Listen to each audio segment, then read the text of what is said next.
हर हर महादेव। प्रिय दर्शकों, 2023 का अंत ही आपके लिए अर्थात वृषभ राशि वालों के लिए आरंभ है।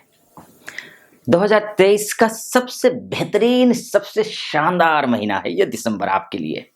कैसे और क्यों, ये दोनों बातें मैं आपको विस्तार से बताऊंगा। लेकिन उससे पहले एक निवेदन है आपसे, अगर आप पहली बार मेरा वीडियो देख रहे हैं तो चैनल को सब्सक्राइब कर दीजिएगा। पहले पूरा वीडियो सुनिएगा, उसके बाद अच्छा लगे, मेरा एनालिसिस अच्छा लगे तो चैनल को सब्सक्राइब कर दीजिएगा, वीडियो को लाइक कर दीजिएगा और कमेंट बॉक्स में जाकर महादेव का भक्त हूं, इसलिए महादेव की कृपा आप पर भी बनी रहे, इसलिए हर हर महादेव या फिर ओम नमः शिवाय 5 बार या 11 बार कमेंट बॉक्स में जाकर जरूर लिख दीजिएगा। चलिए विषय पर प्रवेश करते हैं। वृषभ राशि का स्वामी शुक्र, जो कि इस महीने स्वाति नक्षत्र में है। शुक्र आप यहां देख रहे होंगे, स्वगृही है, अपने ही घर में है।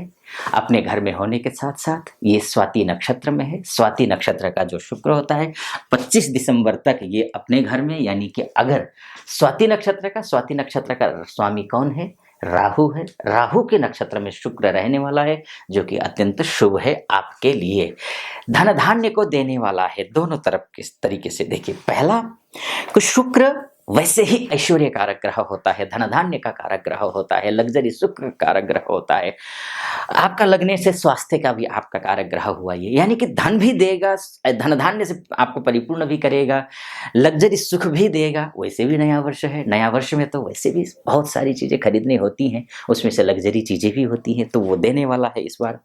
क्योंकि शुक्र है वो प्रवृत्ति में है, क्योंकि स्वगृही है, अपने घर में है। उधारी लेन देन रहा है, आपको पैसे का लेन देन रहा है, तो पैसा किसी को दिया हुआ है, आपने नहीं मिल पा रहा है, तो संभव है इस महीने आपको कुछ पैसे मिल जाए। संभव है कि ग्रह अच्छे हैं। एक दूसरी बात, कहीं से पैसे लेने की सोच रहे हैं और बिजनेस को डेवलप करने की सोच रहे हैं, बिजनेस को बढ़ाने की सोच रहे हैं, तो ऐसी स्थिति में कहीं से पैसे का इंतजाम भी होता हुआ दिखाई दे रहा है। ये भी है। शत्रुओं से अगर किसी प्रकार का कोई डर है, आपको लगता है कि शत्रु नुकसान पहुंचा सकते हैं, अस्वाभाविक है। पिछले महीने तक समस्याएं थी, क्योंकि गुरु चांडाल योग द्वादश में बना हुआ था, तो ऐसे में शत्रु हावी होते हैं, ऋण हावी होता है, दुख हावी होता है, मानसिक स्ट्रेस हावी होता है, मेंटल स्ट्रेस वो कम होगा। ये सारी चीजें हैं एक शुक्र की वजह से। अब राहु की वजह से, जो मैं बोल रहा हूं ना कि 5 दिसंबर को राहु जो है, माफ कीजिए, शुक्र जो है वो स्वाति नक्षत्र में जाएगा। और स्वाति नक्षत्र किसका है? राहु का है। और राहु कहां बैठा हुआ है? एकादशस्थ, यानी कि सोर्स ऑफ इनकम के भाव में बैठा हुआ है। पैसा देगा, लग्जरी देगा। शुक्र राहु के नक्षत्र में, राहु शुक्र के बीच में रिश्ते अच्छे, यानी कि शुक्र भी देगा, राहु भी देगा। बस एक ही बात का ध्यान रखना है आपको, अनावश्यक रूप से पैसे का खर्चा नहीं करना है, क्योंकि एकादशेश गुरु जो है वो द्वादश में जाकर के बैठा हुआ है। द्वादशस्थ जब भी गुरु होता है तो उसकी एक खासियत होती है, अच्छे कामों में पैसा खर्च तो करवाता है। जैसे मंदिर के लिए डोनेशन देना हुआ, धर्मशाला के लिए डोनेशन देना हुआ, विकलांगों की संस्था है, ब्लाइंडों की संस्था है, अनाथालय है, वृद्धाश्रम है, ऐसे में ये डोनेट करवाता है। ये अच्छी बात है, ये करिए। लेकिन अनावश्यक, नया साल है ये, अनावश्यक रूप से बहुत सारे खर्चा आपके सामने आएंगे, तो उस पर कंट्रोल करना है। बाकी पैसा ये दे रहा है, एक तो ये बात होगी। अब आते हैं आपके कर्म क्षेत्र को लेकर के, आपके काम क्षेत्र का कार्य, बिजनेस कैसा रहेगा, इस विषय पर भी बात कर लेते हैं।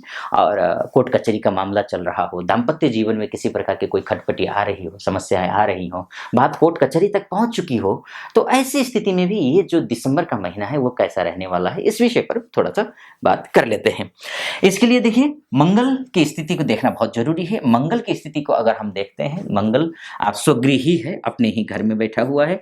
जब मंगल अपने घर में बैठता है, यानी कि केंद्रेश होकर के केंद्रस्थ हो जाता है, मंगल अपने ही घर में बैठता है, स्वगृही हो जाता है, तो रुचक योग बनता है। कौन सा योग बनता है? रुचक योग। रुचक योग बनता है। जब भी रुचक योग बनता है तो व्यक्ति साहसी होता है, पराक्रमी होता है, उसकी जो कॉन्फिडेंस है वो 7वें आसमान पर होता है। लेकिन एक भूल कर जाते हैं ऐसी स्थिति में व्यक्ति, कॉन्फिडेंस बढ़ने के चक्कर में वो अपने रूट को भूल जाते हैं। डर ये लगा रहता है कि वो कहीं ओवर कॉन्फिडेंट ना हो जाएं। बस ओवर कॉन्फिडेंट मत होना, डाउन टू अर्थ रहना, इस बात का हमेशा ख्याल रखना। मंगल की वजह से रोचक योग तो बन ही रहा है, आपके मान सम्मान प्राप्त होगा, पद प्रतिष्ठा भी प्राप्त होगी, अच्छे लोगों के साथ उठना बैठना होगा, समाज में या राजनीति में जिनकी ऊपर तक पहुंच है, अधिकारियों तक पहुंच है, बड़े मंत्री लेवल पर पहुंच है, प्रशासन में अच्छी जगह पर पहुंच है, ऐसे लोग अपने लेवल पर, कोई छोटे लेवल पे हो सकता है, कोई बड़े लेवल पे हो सकता है, अपने अपने लेवल पर जो पहचान बड़े लोगों से उनका उठना बैठना होगा। अगर उनसे कुछ काम निकालने की सोच रहे हैं तो उनसे काम निकाल पाएंगे। इस महीने आपको प्रयास करना चाहिए, आपको सफलता भी मिलेगी। दूसरी बात, भूमि से रिलेटेड कोई विवाद चल रहा हो तो ये महीना आपके लिए बहुत ही अच्छा है, शुभ है। आप भूमि से रिलेटेड कोई भी प्रॉब्लम हो तो उसको ठीक करने की कोशिश कीजिए, आप पहल कीजिए, आपको सफलता मिलेगी।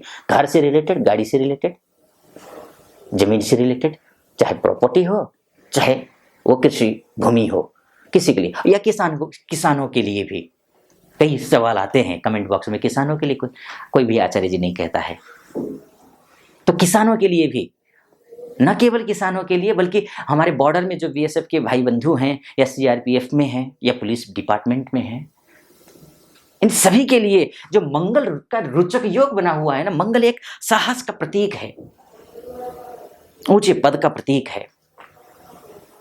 साहसिक कार्यों में जैसे बीएसएफ है, साहसी भाई बंधु की जरूरत है, वहां पुलिस में, सीआरपीएफ में, आईटीबीपी में, एयरफोर्स में, नेवी में।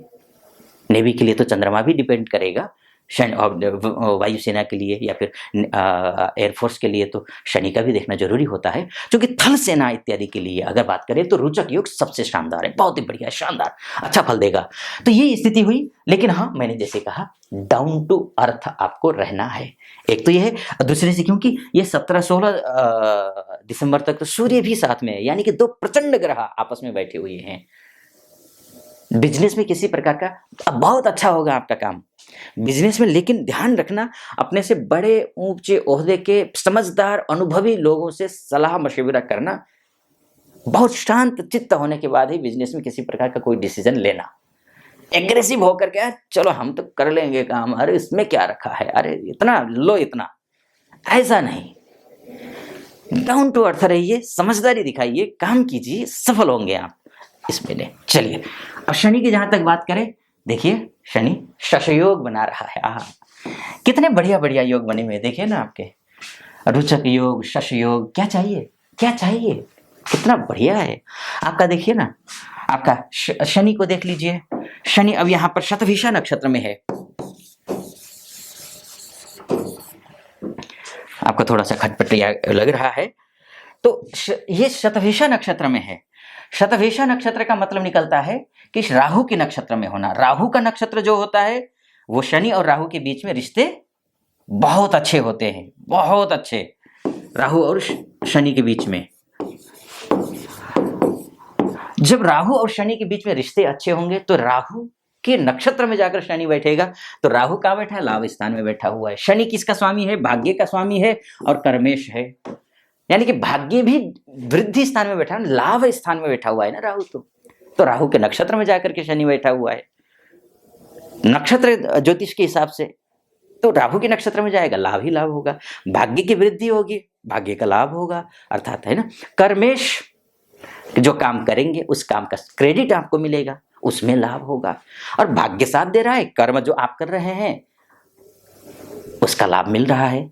तो यही तो है ना, जो सुखी व्यक्ति कौन होता है, वही होगा जो कर्म करे उसमें उसका भाग्य उसका साथ दे, वो सुखी है। तो वो आप नक्षत्र ज्योतिष के दृष्टिकोण से बहुत अच्छी स्थिति में पहुंचे हो। एक शतभिषा नक्षत्र भी अच्छा है, राहु उसका स्वामी है तो बहुत अच्छा है। एक अब डिग्रियों में आते हैं, तो अब आपको ये शनि महाराज जो है ना, ये 6 अंश इसमें, ये 1 दिसंबर को 6 अंश 57 कला का है, 1 दिसंबर, और 31 दिसंबर को वहीं पर 8 अंश 59 कला।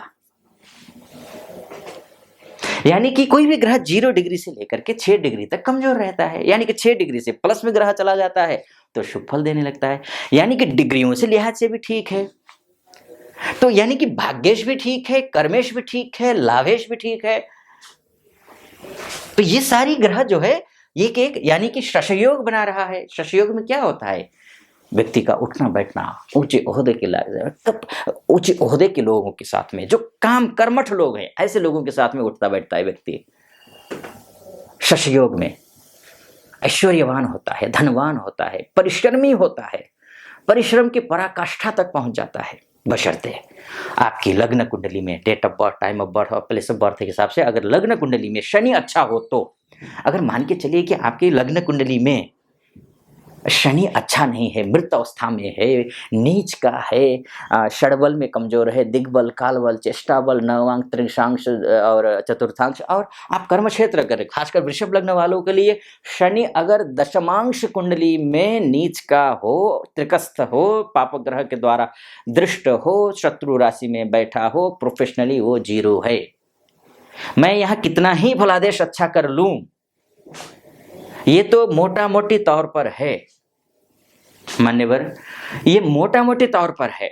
मैं ये आप कि एक ये महीने में ये ग्रह दशाएं ऐसे चल रहे हैं, एक आपको दिशा दिखाने के लिए है। वास्तव में आपका भविष्य का पता तो कैसा रहेगा आगे आने वाला वर्ष या महीना या फिर पूरा डिटेल में, ये मोटा मोटी तौर पर है। डिटेल में तो आपको आपकी कुंडली दिखाने के बाद ही पता चलेगा, जो क्योंकि आपकी कुंडली आपका डीएनए है। 5 मिनट का, 5 सेकंड का भी अंतर अगर होता है तो कुंडलियां अलग हो जाती हैं, भविष्य अलग हो जाता है, दोनों का भविष्य अलग होता है। तो ऐसी स्थिति में तो ये मोटा मोटी तौर पर है चंद्र राशि और लग्न के हिसाब से ये कुंडली, इतना भी ध्यान रखिएगा। ये है अगर आपकी कुंडली में ये मृत अवस्था में है, दशमांश में कमजोर है, तो संजीवनी भी काम नहीं करेगा, तो मेरा फलादेश तो आप पर सटीक नहीं भी बैठ सकता है। लेकिन अगर ठीक है तो 100% सटीक बैठेगा। अगर ऐसी स्थिति में है, आप चाहते हैं कि कुंडली पूरी तरीके से विश्लेषण करवाया जाए। कई बार होता है ना कि हम बहुत सालों से देख रहे होते हैं वीडियोज को, लेकिन सफलता मिल नहीं रही होती है। आचार्य जी तो कह रहे हैं कि सफल होंगे, लेकिन सफल होते नहीं हैं। तो वहाँ कहीं ना कहीं आपको दशमांश में आपका शनि या फिर यानी कि आपका भाग्येश और कर्मेश कमजोर जरूर होगा। आचार्य जी के आसपास में कोई आचार्य जी होंगे, उनसे दिखा लीजिए, क्या उपाय करना है वो भी कर लीजिए। मैं भी उपाय बताता, लेकिन समय ज़्यादा हो जाएगा, लंबा वीडियो हो जाएगा। और हाँ, अगर आसपास में कोई आचार्य जी से आप दिखाने में असमर्थ हैं, असहज महसूस करते हैं, या फिर आचार्य जी नहीं है, तो ऐसी स्थिति में नीचे नंबर होगा, उन नंबर पर कॉल कीजिए, हमारे प्रतिनिधि से बात कीजिए, और मुझसे बात करने के लिए आप अपॉइंटमेंट ले लीजिए। मुझसे बात आप कर सकते हैं, अपनी कुंडली का विश्लेषण करवा सकते हैं, लेकिन ये सशुल्क है, निःशुल्क नहीं है। तो ऐसे अगर मान के चलिए दोनों ही स्थिति नहीं है, तो ऐसे में शनि महाराज की पूजा जरूर करिए। ओम प्राम प्रीम प्रौम सह शनैश्चराय नमः, इस मंत्र का जप करिए।